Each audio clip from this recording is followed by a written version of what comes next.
మనలో చాలామందికి ఒక సందేహం ఎక్కువగా ఉంటుంది. అదేమిటి అనగా ప్రతి నమాజ్కి ముందు సంకల్పం ఎలా చేసుకోవాలి? ఈ యొక్క సందేహం చాలామంది అడుగుతూ ఉంటారు. అది కూడా ఒక్కొక్క నమాజ్కి ఒక్కొక్కమైన విధానాన్ని అడుగుతూ ఉంటారు. ఈరోజు ఇన్షాల్లా ఈ యొక్క వీడియోలో మీకు మొత్తం క్లియర్ చేస్తాను. నమాజ్లో ప్రతి నమాజు మీరు జీవితంలో ఏ నమాజ్ చదివినా కూడా సలాతు తౌబా, సలాతు షుక్ర్, సలాతుల్ హాజత్, నఫీల్ నమాజులు, సున్నత్ నమాజులు, ఫరజ్ నమాజులు, ప్రతి నమాజు కూడా ప్రతి నమాజ్కి ముందు ఏదైతే మీరు నియత్ చేస్తారో ఆ నియత్ మీరు ఇలా చేసుకోవాలి. ముందుగా నియత్ అనేది రెండు రకాలుగా చేసుకోగలం. ఒకటి నోటితో చెప్పుకొని యొక్క విధానం, రెండవది మనసులో ఉద్దేశించే యొక్క విధానం. ఈ రెండు కూడా నియతే అవుతుంది, అంటే సంకల్పం అవుతుంది.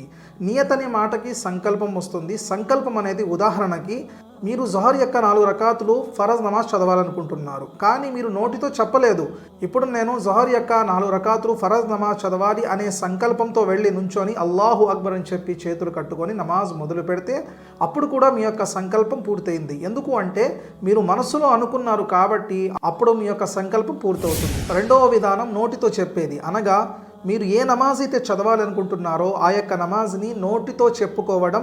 ఇది కూడా సంకల్పంలో వస్తుంది, నియత్లో వస్తుంది. అది ఎలా అనగా ఫజర్ నమాజ్ యొక్క 2 రకాతులు ఫరజ్ నమాజ్ చదువుతున్నాను, ఓ అల్లాహ్ నీ కోసం నా యొక్క ముఖం కిబ్లా వైపు, ఇలా మనకి సంకల్పం వస్తుంది. ఉదాహరణకి మీరు 2 రకాతులు సలాతు తౌబా నమాజ్ చదవాలనుకుంటున్నారు అన్నప్పుడు ఏ అల్లాహ్ 2 రకాతులు సలాతు తౌబా నమాజ్ నఫీల్ నమాజ్ చదువుతున్నాను, నీ కోసం నా యొక్క ముఖం కిబ్లా వైపు, ఇలా మనం నోటితో నియత్ చేసుకోవాలి. ఇవి 2 విధానాలు అయ్యాయి. ఈ రెండిట్లో మీరు ఎలాంటి నియత్ అయినా సరే చేసుకొని నమాజ్ని పూర్తి చేసుకోవచ్చు.